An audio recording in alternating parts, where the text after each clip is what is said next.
मन की प्रसन्नता बहुत बड़ा तप है।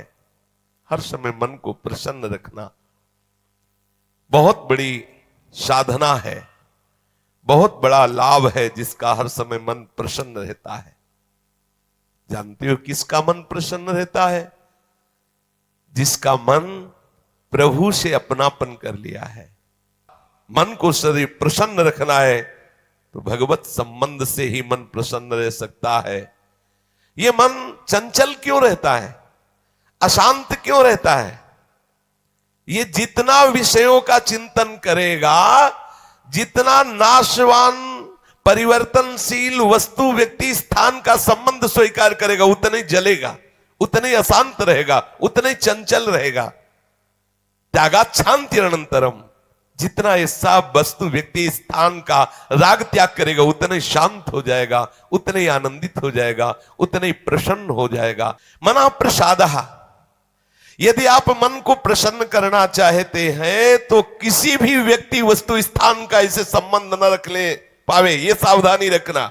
और होता क्या है, बोले चलो मनोरंजन करते हैं। कहां? किसी व्यक्ति में, किसी वस्तु में, किसी स्थान में, किसी द्रव्य में। होता क्या है, मनोरंजन होता नहीं, एक नई जलन, एक नई चिंता, एक नई कामना, एक नई वासना, एक नया फंसाव। चले थे आनंद लेने और फंस गए। हमारा मन प्रसाद, मन प्रसन्न कब होगा? बहुत ध्यान की बात है। भगवान कह रहे त्यागाच्छांति अनंतरम, यदि आप शांति देना चाहते हो अपने मन को, आनंद देना चाहते हो, प्रसन्नता पाना चाहते हो, तो आप वस्तु व्यक्ति स्थान के संबंध से रहित कर दो अपने मन को। एकमात्र प्रभु के चरणारविंद में आप अपने मन को लगा दो। फिर आप देखें आपका मन सदैव प्रसन्न रहेगा, क्योंकि प्रभु अविनाशी है, वस्तु व्यक्ति स्थान परिवर्तनशील है। वो एक रस प्रसन्न रह ही नहीं सकता जिसका वस्तु व्यक्ति स्थान से संबंध है, नहीं रह सकता, क्योंकि वो एक रस नहीं है। तो मन कैसे एक रस होगा? वो विनाशी है, परिवर्तनशील है, मूल में दुख है, केवल ऊपर से सुखद दिखाई दे रहा है। मन में अशांति, दुख, क्लेश, बंधन का कारण है किसी वस्तु व्यक्ति स्थान से अपनापन कर लेना। सूक्ष्मता से देख लीजिए, अभी हम यही फंसे हैं, चाहे हम ज्ञानी भगत हो, चाहे प्रेमी भगत हो, अभी केवल मन के भगत हैं। मन को अभी भक्ति के मार्ग में नहीं खड़ा कर पाए। किसी भी वस्तु व्यक्ति स्थान से राग न रह जाना, यह वैरागी का लक्षण है। समस्त वस्तु व्यक्ति स्थान में एकमात्र सच्चिदानंद आराध्य देव को देखना, यह अनुरागी का लक्षण है। हम देखें कि हम ना तो वैरागी है ना अनुरागी है, हम तो रागी है। हर वस्तु व्यक्ति स्थान से हम सुख भोगना चाहते हैं। देख लो, अगर ऐसा नहीं तो फिर मन जाएगा ही नहीं। जब तक सुख की लालसा नहीं, तब तक मन जाने वाला नहीं। इसको जहां जहां सुख का मिलने का भाव है, वहीं वहीं ये जाता है। जब धन, संपत्ति, स्त्री, पुत्र, नाना प्रकार की भोग सामग्री, इनमें हम अपनापन कर लेते हैं तो मन हमारा चंचल हो जाता है। सबका प्रश्न होता है, मन भजन में नहीं लगता, चंचल है।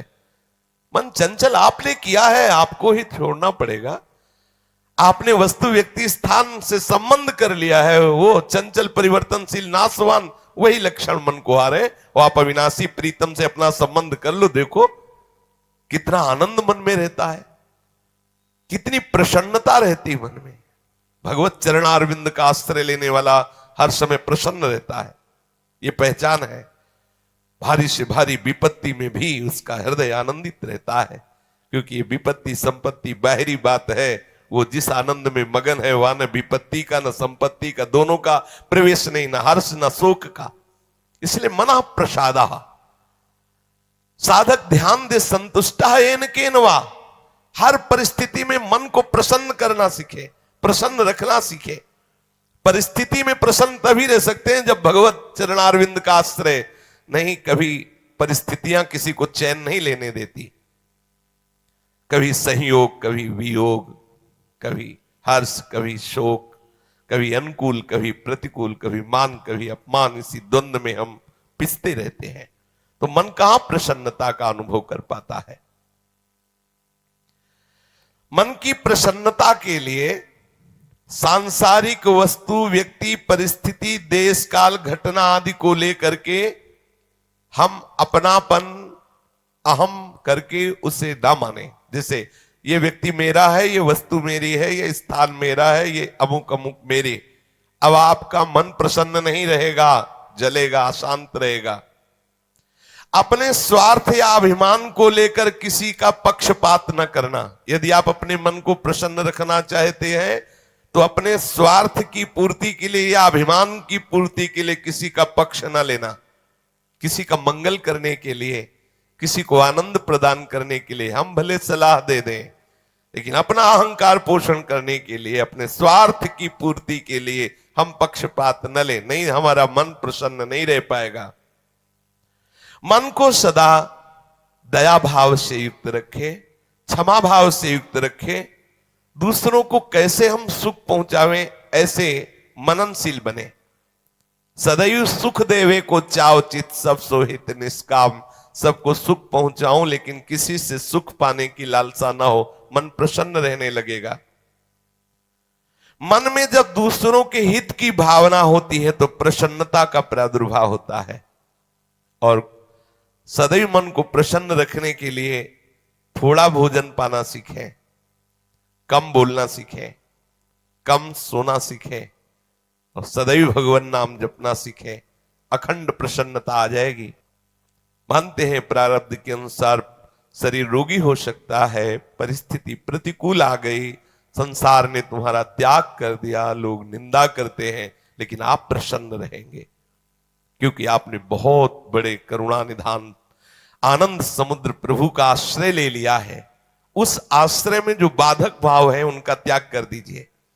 अधिक भोजन करने वाला कभी प्रसन्न नहीं रह सकता। और बड़ी विचित्र ये जिह्वा है, ऊब गए भगवान।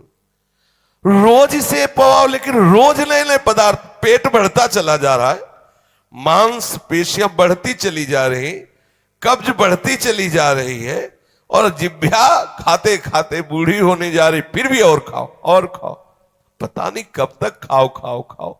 भोजन पर साधक ध्यान दे, नहीं तो आनंद का जो विषय मन की प्रसन्नता है वो आप नहीं धारण कर पाएंगे। बोले हित परमित भोजी, थोड़ा सरल, स्वाद रहित, स्वास्थ्य वर्धक सतोगुणी भोजन पाया जाए। स्वाद रहित भोजन बहुत आवश्यक है भजन मार्ग में, बहुत आवश्यक। ये अधिक मीठा, चटपटा, खट्टा, ये वो सब कामोत्तेजना पैदा करता है, कब्ज बनाता है, मन को चंचल करता है। कई तरह के भयानक ऐसे दोष जो हमारी साधना में हानिकारक है। पक्का समझ लीजिए, ये अनुभूत बात कहते हैं। भोजन जितना सरस होगा भजन उतने चौपट होगा। पक्का समझ लो। ये भोजन बहुत घातक वस्तु है, बहुत घातक वस्तु है। साधक इस बात पर ध्यान दे, ये भोजन हमें मारे डाल रहा है। हमारा जीवन भगवत प्राप्ति के लिए है और ये आज पा लिया, वो पा लिया, ये गुलाब जामुन, ये लड्डू, ये वो, बस बुद्धि में विचलता, भगवत चिंतन रहित और नाना प्रकार की वासनात्मक खेल की कामनाएं, कल्पनाएं, ये भोजन के कारण। बहुत आवश्यक है भोजन सुधारना। भोजन नींव है परमार्थ की।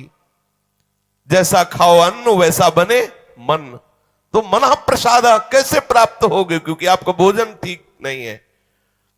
बहुत सावधान, बहुत सात्विक और नियमित परमित भोजन हमें मन प्रसादा स्थिति में निश्चित प्रतिष्ठित कर देगा।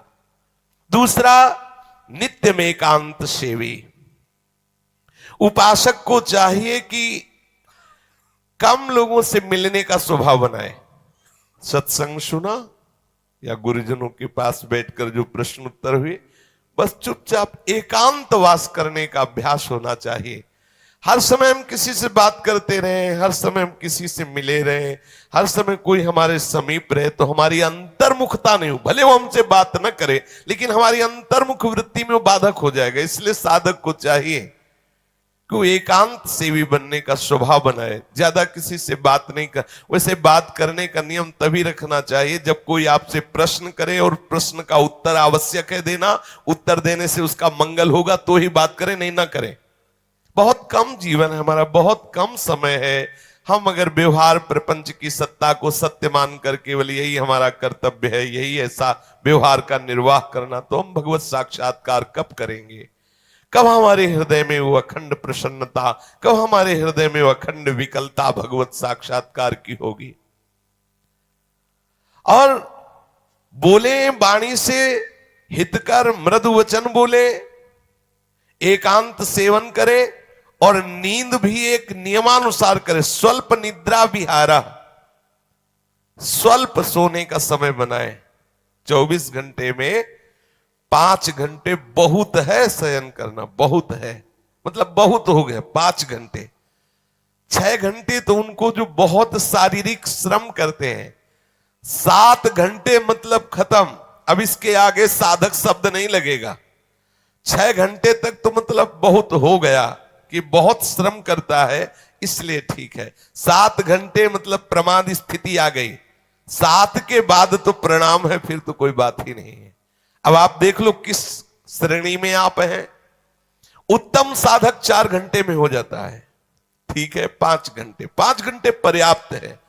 और जिनको बहुत शारीरिक श्रम होता है वो 6 घंटे, और कुछ तो ऐसे होते हैं कि हर घंटे में झपकी, हर घंटे में आनंद। हाँ, समाधि भाव को, निद्रा समाधि स्थिति, व्यास भरोसे कुंवर के सोत पाव प्रसाद। सत्संग हो रहा है, थोड़ी ढिलाई हुई, बस गए, समाधि में गए बिल्कुल। हाँ, मक्खी भन बनाए चाहे मच्छर बल बनाए चाहे महात्मा भल बनाए, कोई फर्क नहीं पड़ता। अपने निद्रा समाधि स्थिति, आओ समाधि भीतर। स्वामी हरदास जी कहते, मनी उतना डुलाओ, आओ समाधि। आ गए तो थोड़ा सावधान करे। स्वल्प निद्रा विहारा, और घूमने फिरने का भी एक नियम होना चाहिए। आपकी दिनचर्या एक नियमित होनी चाहिए। यदि आप नियम के अनुसार भोजन, नियम के अनुसार शयन, नियम के अनुसार घूमना और नियम के अनुसार बोलना चालना रखेंगे नियम से, तो आपका मन बहुत शीघ्र भगवत चरणारविंद में लग जाएगा। भगवत चिंतन से मन में प्रसन्नता आ जाती है। यदि आप ऐसा करेंगे तो आपका मन सदैव प्रसन्न रहेगा।